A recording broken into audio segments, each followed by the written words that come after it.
Astaghfirullah. Assalamualaikum warahmatullahi wabarakatuh. Bihamdillahi wassalatu wassalamu ala rasulillah wa ala alihi wa sahbihi wa mawalah wa la hawla wa la quwata illa billahi wa ba'du. Kita akan membahas beberapa amalan harian yang memiliki keistimewaan sangat besar sekali untuk menghilangkan kesulitan-kesulitan yang terkadang kita buntu untuk menghadapinya. Tapi biiznillah, dengan izin Allah Subhanahu wa taala, dengan amalan-amalan ini, maka berdasarkan Al-Quran dan Sunnah Nabi sallallahu alaihi wasallam, kalau kita amalkan dalam kehidupan kita, maka akan bisa menguraikan setiap permasalahan yang kita hadapi. Apa saja amalan-amalan itu? Ma'asyiral muslimat yang dimuliakan Allah Subhanahu wa taala, setiap kita, saya, ibu atau siapapun, dalam kehidupan ini pasti ada saja masalah. Dan terkadang masalah itu bukan satu, tetapi bertumpuk-tumpuk. Terkadang satu masalah belum kelar, datang pula masalah yang lainnya. Baik masalah itu berkaitan dengan ekonomi, baik masalah itu berkaitan dengan keluarga, baik masalah itu berkaitan dengan kesehatan, dan masalah-masalah yang lainnya. Karena selama kita hidup di dunia ini dipastikan banyak masalah. Karena kehidupan yang tidak ada masalah itu hanya di sorga. Kalau kita masih hidup di dunia ini pasti banyak masalah. Dan tentu yang namanya masalah itu kan terkadang besar, terkadang kecil, terkadang sedikit, terkadang banyak. Terkadang kita bisa lepas dari masalah itu, terkadang buntu untuk menghadapi masalah itu. Tetapi syariat Islam ini syariat yang sempurna, mengatur segalanya. Termasuk juga Allah Subhanahu wa taala mengarahkan kepada kita untuk melakukan beberapa amalan lewat lisan Nabi sallallahu alaihi wasallam tentunya, yang dengan amalan-amalan itu biiznillah, dengan izin Allah dan dengan keyakinan kita kepada Allah Subhanahu wa taala, insyaallah masalah-masalah yang kita hadapi itu akan mudah diuraikan. Apa saja? Yang pertama, taqwallahi azza wa jalla, meningkatkan ketakwaan kita kepada Allah Subhanahu wa taala. Karena Allah Subhanahu wa taala mengatakan di dalam Al-Qur'anul Karim, "Wa man yattaqillaha yaj'al lahu makhraja." Barang siapa yang bertakwa kepada Allah Subhanahu wa taala, maka Allah Subhanahu wa taala akan mudahkan jalan keluarnya. Ini janji Allah. Jadi Allah Subhanahu wa taala berjanji dalam Al-Quran, siapapun yang meningkatkan ketakwaan kita kepada Allah Subhanahu wa taala, maka masalah serumit apapun, maka pasti Allah Subhanahu wa taala akan carikan jalan keluarnya. Bagaimana cara menguraikannya? Allah nanti akan bimbing itu. Karena kita tahu bahwa semua permasalahan yang kita hadapi itu kan memang datang dari Allah. Allah yang menciptakan masalah itu. Tetapi kita yakin bahwa dengan semakin dekatnya kita kepada Allah, Allah akan mengangkat masalah yang Ia ciptakan sendiri. Di dalam surah Al-A'raf ayat 96, Allah Subhanahu wa taala mengatakan, "Walau anna ahlal qura amanu wattaqu la fatahna 'alaihim barakatin minas sama'i wal ardh."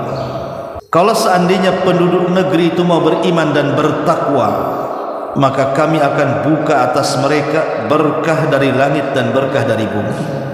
Maksud berkah dari langit dan bumi artinya kebaikan. Dan kebaikan itulah yang kemudian menjadikan kita terhindar dari permasalahan. Secara logika, kalau seandainya kita ini butuh sesuatu, entah mungkin kita butuh modal, atau hendak membangun usaha, atau hendak membangun rumah, membeli tanah, pokoknya berkaitan dengan uang. Kemudian kita punya saudara, punya teman yang baik dengan kita, dan dia orang kaya raya, dan kalau seandainya kita meminta kepada dia, pasti dia akan ngasih karena baiknya orang itu kepada kita. Itu saja kita ini sudah rasanya sudah tenang. Ini baru makhluk dengan makhluk. Macam mana kalau yang membantu kita itu adalah Allah Subhanahu wa ta'ala, Zat yang maha kaya, yang maha mampu melakukan segala-galanya. Tentu harusnya kita lebih tenang lagi, karena sebesar apapun permasalahan, kalau Allah ikut campur tangan itu, maka masalah itu akan mudah diuraikannya. Tapi sekecil apapun masalah, kalau Allah tidak di dalamnya, maka akan sulit keluar dari situ. Makanya yang pertama adalah taqwallahi azza wa jalla. Bertakwalah kepada Allah azza wa jalla dengan menjalankan perintah dan menjauhi larangan. Ini yang pertama. Yang kedua, at-taubatu wal istighfar. Perbanyak tobat dan perbanyak mengucap istighfar, astaghfirullahaladzim. Dan itu berdasarkan hadis Nabi sallallahu alaihi wasallam. Kata Nabi sallallahu alaihi wasallam, man lazimal istighfar ja'alallahu min kulli dhikin faraja wa min kulli hamin makhraja wa razaqahu Allahu min haitsu la yahtasib. Siapa yang melazimkan istighfar, kata Nabi sallallahu alaihi wasallam, maka Allah akan jadikan pada setiap kesempitannya kelapangan, setiap kegundahannya kebahagiaan, dan Allah akan kirim rizki kepadanya dari arah yang tidak disangka-sangka selama ini. Jadi Nabi SAW menjanjikan, kalau hidup kita ingin berkah, jauh dari permasalahan, diuraikan kesulitannya, maka perbanyaklah taubat dan istighfar, karena biasanya kesulitan datang itu karena dosa. Jadi kenapa kita ini tidak henti-hentinya dicoba oleh Allah Subhanahu wa ta'ala, diberikan ujian dengan berbagai macam kesulitan yang menumpuk? Itu salah satu sebab itu karena dosa. Dan itu sebagaimana hadis Nabi SAW, innal abda la yuhramur rizqu bidhanbi yusib. Sesungguhnya seorang hamba itu diharamkan mendapatkan rizki karena dosa yang dilakukannya. Dan rizki itu tidak mesti harta. Rizki itu juga kelapangan dada, kebahagiaan keluarga, kebahagiaan bertetangga, kebahagiaan berkawan, dan begitu seterusnya. Itu semua rizki. Lah terkadang rizki-rizki itu, kata Nabi SAW, bisa tercabut. Yang tadinya bahagia tiba-tiba sengsara, yang tadinya murah senyum artinya banyak menangisnya, dan begitu seterusnya, karena boleh jadi itu diakibatkan dosa. Maka dengan tobat dan istighfar inilah yang bisa mengeluarkan kita dari kesulitan. Makanya di zaman Hasan Al-Basri rahimahullahu ta'ala, ada 3 orang yang mengadu tentang 3 kesulitan yang berbeda. Yang pertama mengadu soal desanya, kampungnya, yang terjadi paceklik berkepanjangan sehingga tidak pernah turun hujan, dan itu menyiksa. Kemudian minta solusi kepada Imam Hasan Al-Basri, apa yang harus dilakukan. Kemudian yang kedua, ada orang yang datang kepada Imam Hasan Al-Basri mengeluhkan dia sudah menikah lama tapi tidak diberikan karunia berupa momongan dan anak. Kemudian yang ketiga, ada orang yang mengadu karena kefakiran, karena kemiskinan, susah cari pekerjaan, dan begitu seterusnya.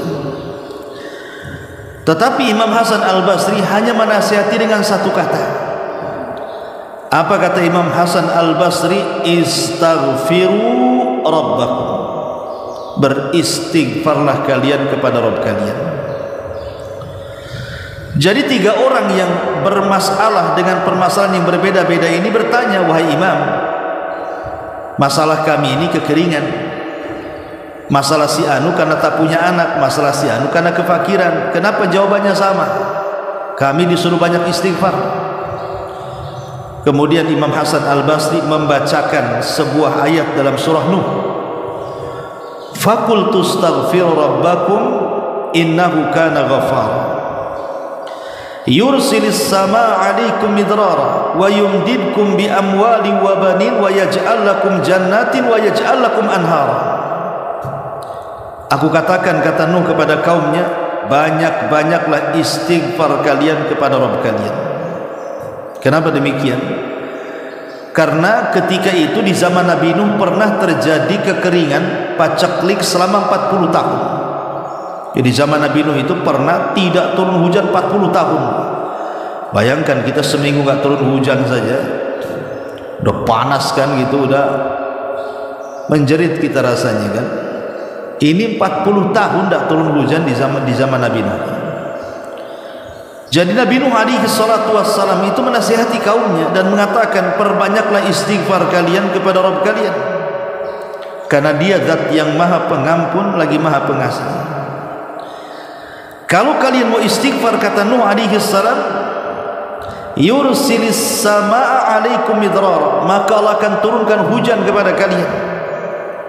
Wa yumdidkum bi amwalin wa banin, dan Allah akan memperbanyak harta dan keturunan kalian. Wa yaj'al lakum jannatin wa yaj'al lakum anhar, bahkan sungai-sungai kalian akan dipenuhi air dan hutan-hutan kalian akan disuburkan. Ini janji Allah kepada kita dalam Quran. Ini yang kedua. Jadi kalau kita ingin terlepas dari kesulitan, cobalah amalkan memperbanyak taubat dan istighfar. Yang ketiga, banyak-banyaklah bersyukur kepada Allah Azza wa Jalla. Terkadang manusia itu dilupakan akan nikmat yang Allah anugerahkan sebelumnya, baru ingat ketika ditimpa musibah. Banyak orang-orang yang diberikan kesehatan, contohnya kan, diberikan kesehatan, waktu sehat itu lupa sama Allah. Jangan lagi cerita sholat, cerita hadir di majelis ilmu, lisan mengucapkan kalimat-kalimat zikir saja lupa kadang-kadang, bahkan sama sekali tidak ingat. Bahkan dikiranya dia tidak akan sakit, bahkan yang lebih parah dikiranya dia tidak akan mati. Tapi sekali Allah coba dengan penyakit, dia pun kemudian tumbang, tidak bisa bergerak, boleh jadi stroke atau yang semacamnya. Baru dia ingat Allah, baru dia berzikir, baru istighfar, takut mati. Apa harus nunggu sakit dulu baru takut mati? Ketika sehat kemana? Ya. Padahal nikmat sehat itu akan ditanyakan. Sihhatuka qabla saqami, kata Rasul, sehatmu sebelum sakitmu akan ditanya. Kalau seandainya kita tidak pernah mengingat Allah di waktu senang, jangan harap Allah akan ingat kita di waktu susah. Karena hanya orang-orang yang diperhatikan Allah di waktu susah itu, ketika di waktu senang dia betul-betul mengenal Allah Subhanahu wa taala. Kata Nabi sallallahu alaihi wasallam, ta'arraf ilallahi fir raha ya'rifka fi syiddah. Kenali Allah di waktu engkau senang, nanti Allah akan kenal engkau di waktu susah. Maka kalau ingin dihilangkan kesulitan kita, banyak-banyaklah bersyukur kepada Allah. Bersyukur akan nikmat, minimalnya kalau kita kena musibah, bersyukur akan nikmat yang masih ada. Umpamanya ibu sakit, jangan ibu lah, yang lain aja ya. Contoh si A sakit, kalau dia bisa bersyukur bu, maka biasanya dia akan melihat ke yang lainnya. Oh, tetangga saya juga ada yang sakit, rupanya dia lebih parah dibandingkan saya. Alhamdulillah, bersyukur dia. Ataupun mamanya kayak semalam nih kan, terjadi musibah nih, angin di mana-mana di kota Batam ini. Entah enggak di Batu Haji, di Batam Center, di mana-mana saya lihat tuh. Ada yang terangkat rumahnya, ada yang pohonnya jatuh, tiang listrik tumbang, macam-macam. Pokoknya kan ibu merasalah semalam semana kan waktu maghrib itu. Terkadang kalau seandainya Allah takdirkan, boleh jadi mungkin rumah kita terkena musibah, entah terangkat atapnya, ya, tapi kita masih bersyukur. Nasib baik baru rumah saja yang hilang atapnya, coba kalau saya yang hilang kepalanya, kan. Jadi masih bersyukur juga, alhamdulillah saya selamat, rumah saja yang rusak. Itu namanya bersyukur, Bu. Bersyukur akan nikmat yang tersisa, jangan terpikir musibah yang ada. Sebab kalau orang banyak berpikir soal musibah yang ada, dia lupa dengan nikmat Allah yang tersisa, itu nggak akan pernah bahagia hidupnya. Stres, mikir terus jadinya. Makanya syukur itu salah satu yang bisa mendatangkan nikmat. Allah Subhanahu wa taala mengatakan, la in syakartum la azidannakum wa la in kafartum inna adzabi lasyadid. Kalau kalian bersyukur kepada Allah, ku tambah nikmatku untuk kalian, tapi kalau kalian kufur, justru azabku menanti kalian. Ini yang ketiga. Yang keempat, as-shadaqatu wal infaqu fi sabilillah. Bersedekah. Justru yang menghilangkan kesulitan itu bersedekah. Makanya ada istilah dalam Quran itu, wa man qudira alaihi rizqu fal yunfik. Kalau disempitkan rizkinya, biar lapang, berinfak. Ini Allah yang mengatakan. Masa sih Ustaz, saya ini sudah jatuh, ketimpa tangga, ketimpa genteng lagi, banyak timpa. Cemana saya akan keluar? Infak pun tak ada. Ya. Bersedekahlah walaupun sedikit. Boleh jadi sedekah itu menjadikan Allah lapangkan rizki kita, karena Rasul yang mengatakan, ma naqasa min malis sadaqati bal yazdad bal yazdad bal yazdad. Tidak mungkin berkurang harta yang disedekahkan, bahkan bertambah, bertambah, bertambah dan bertambah. 3 kali Rasul mengatakan seperti itu. Dan harus yakin kita ini bermuamalah dengan zat yang maha kaya. Jangan perlu takut. Jangan pernah takut, karena kita sedang bermuamalah dengan zat yang maha kaya. Karena biasanya setan yang datang ke telinga kita mengatakan, jangan infak nanti kau fakir, jangan infak nanti kau miskin, ya'idukumul faqra wa ya'murukum bil fahsya. Ujung-ujungnya ketika dia terhasut dengan setan, tak mau infak, akhirnya betul-betul tak mau infak, maka uangnya diwaswasi setan, gunakan uang itu untuk maksiat, gunakan uang itu untuk maksiat. Itulah wa ya'murukum bil fahsya. Ya. Ini yang keempat. Yang kelima, al-atfu wal ihsan bid du'afa. Lembut dan senantiasa berbuat baik kepada orang-orang yang lemah, orang-orang yang jauh lebih fakir dari kita. Terkadang saya lihat kan di Batam ini ada perumahan itu kontras. Kontrasnya begini. Itu perumahan menengah ke atas. Ya boleh dikata elit lah. Tapi kemudian terpagar di situnya ada rumah rul di sampingnya.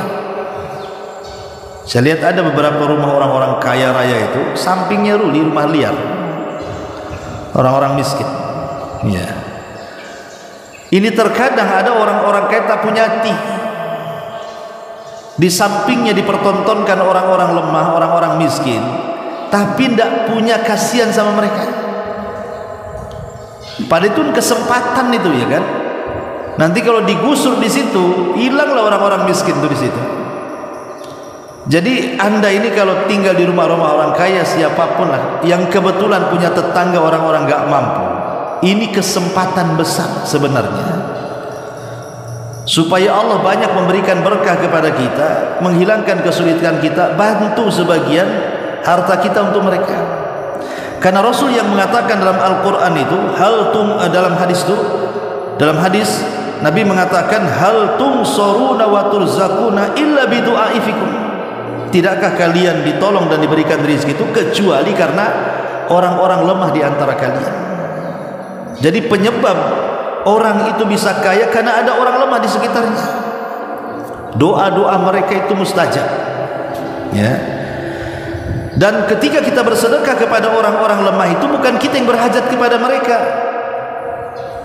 Bukan mereka yang berhajat kepada kita, kita yang berhajat kepada mereka.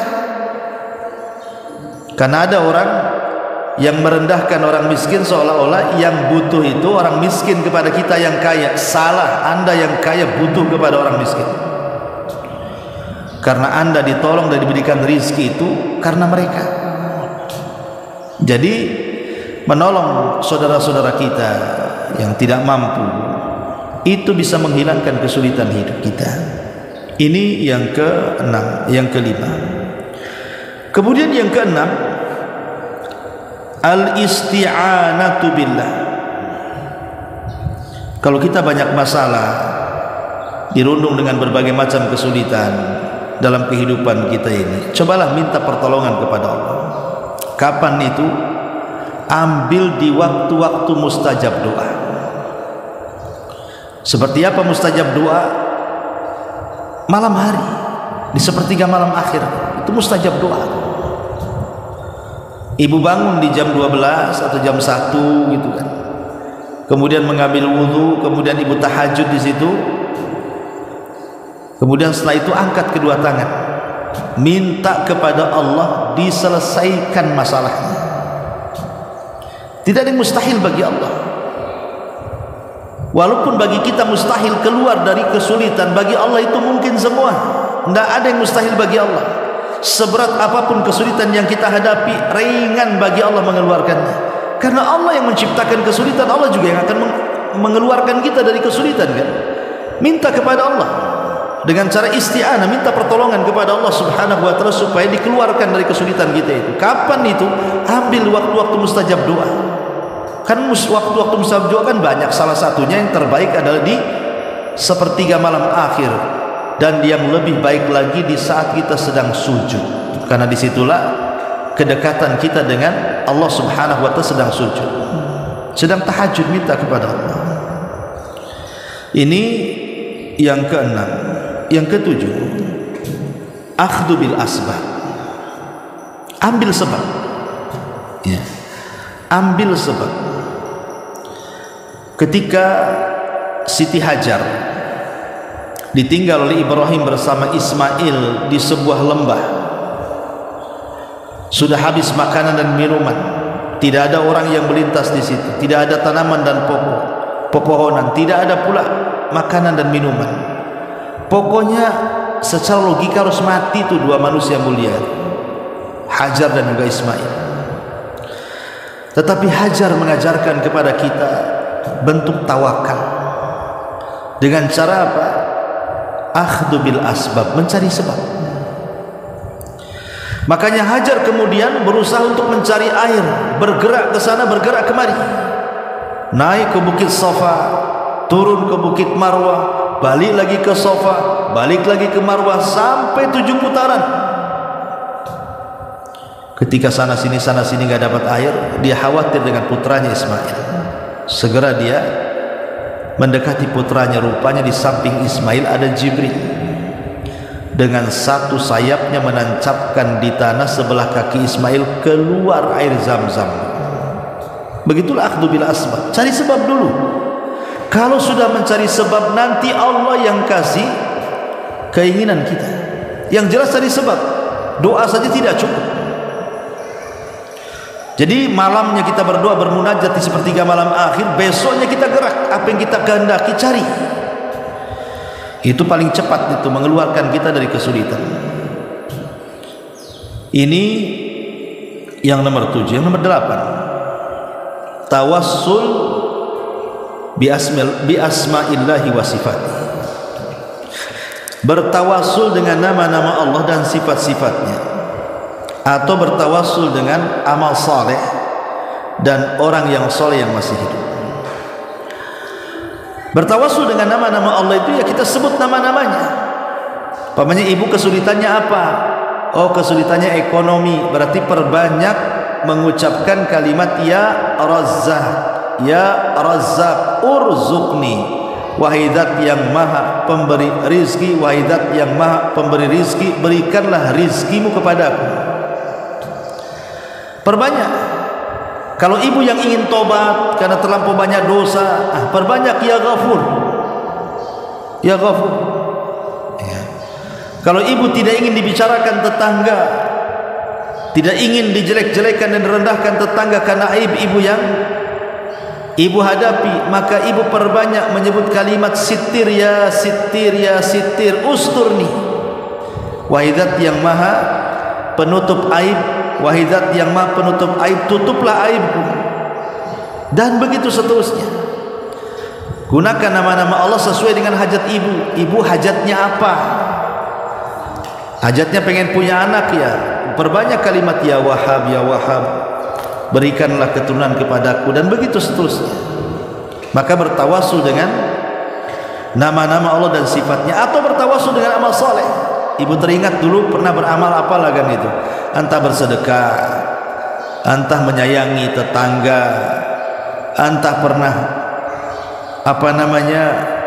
berbuat baik kepada manusia. Ingat-ingat, kita kira-kira nih dalam kehidupan ibu itu, ibu pernah mengamalkan amalan apa yang paling indah sepanjang sejarah ibu hidup, yang paling ikhlas tuh. Gunakan amalan itu untuk di hari ibu sedang kesulitan. Ya Allah, kok hidup saya ini kok sulit sekali, sudah seminggu, sudah sebulan seperti ini. Dulu saya pernah berbuat baik sama si An, dan saya lakukan dengan ikhlas. Kalau memang kebaikanku kepada si Anu itu yang lakukan dengan cara ikhlas, kau terima ya Rabb. Hari ini aku butuh dan berhajat kepadamu, tolong lepaskan aku dari masalah ini. Nah, itu namanya tawasul dengan amal soleh. Itu bisa menghilangkan kesulitan juga. Ini yang nomor 8. Yang nomor 9, menghilangkan kesulitan orang lain. Menghilangkan kesulitan orang lain. Nabi SAW mengatakan, man naffasa am mu'minin kurbatan fid dunya naffasallahu kurbatan min kurabi yaumil qiyamah. Barang siapa yang meringankan kesulitan atau satu kesulitan, Rasul mengistilahkan dengan satu kesulitan, siapa yang menghilangkan satu kesulitan yang diderita oleh saudaranya seorang muslim di dunia, maka Allah akan hilangkan kesulitan dia di dunia dan di akhirat. Jadi kalau seandainya kita ini ada tetangga nampaknya sedang sulit, menghilangkan kesulitan itu tidak mesti pakai materi, bisa juga pakai kalimat. Umpamanya ada orang sedih, kita datang, kita hibur, itu menghilangkan kesulitan juga. Ada orang kena kemalangan, entah orang yang dicintainya meninggal, ibu punya kawan, kemudian kawannya suaminya meninggal atau orang tuanya meninggal, ibu takziah, ibu kasihlah kalimat-kalimat untuk menenangkan. Itu menghilangkan kesulitan. Ya, jadi tidak mesti material ya, uang atau apa, enggak mesti materi untuk membantu orang itu. Bisa dalam bentuk tenaga, bisa dalam bentuk waktu, meluangkan waktu, bisa dalam bentuk ucapan. Mudah kok sebenarnya, tapi efeknya besar, karena Allah akan menghilangkan kesulitan kita di dunia dan akhirat. Dan yang terakhir, yang 10 adalah husnudzan billah, berbaik sangkalah dengan Allah. Tidak mesti sebuah musibah atau ujian yang Allah timpakan kepada kita itu buruk bagi kita, tidak mesti. Terkadang itu kebaikan bagi kita. Wa asa an takrahu syai'an wa huwa khairul lakum. Dan boleh jadi apa yang kau lihat buruk itu rupanya baik pula di hadapan Allah. Kita tidak tahu. Maka berhusnudzonlah kepada Allah. Kalau kita ditimpa musibah, jangan suudzon kepada Allah, tapi berhusnudzon. Boleh jadi Allah sayang, Allah hendak mengangkat derajat kita, Allah hendak menghilangkan dosa-dosa kita, Allah hendak memberikan kesenangan kepada kita. Kita tidak tahu, ya. Makanya husnudzon itu penting ketika kita berada dalam sebuah kesulitan itu, karena husnudzon itu akan mengeluarkan kita dari kesulitan. Bukankah Rasul dalam hadis qudsi mengatakan, Allah berfirman, ana ma'adhanni abdi bi, sesungguhnya aku ini akan mengikuti prasangka hambaku. Kalau dia berprasangka baik, aku baik sama dia. Kalau dia berprasangka buruk, aku pun akan buruk sama dia. Lihat, jadi berhusnudzon itu penting ketika tertimpa musibah, karena Allah akan ganti kesulitan itu dengan kemudahan dengan berhusnudzon itu. Nah, ini diantara 10 perkara yang disebutkan para ulama tentang amalan-amalan yang bisa menghilangkan atau menjauhkan kita dari kesulitan-kesulitan dunia. Wallahu a'lam. Subhanaka bihamdika asyhadu an la ilaha illa anta astaghfiruka wa atubu ilaik. Allahu ta'ala alam. Assalamualaikum warahmatullahi wabarakatuh.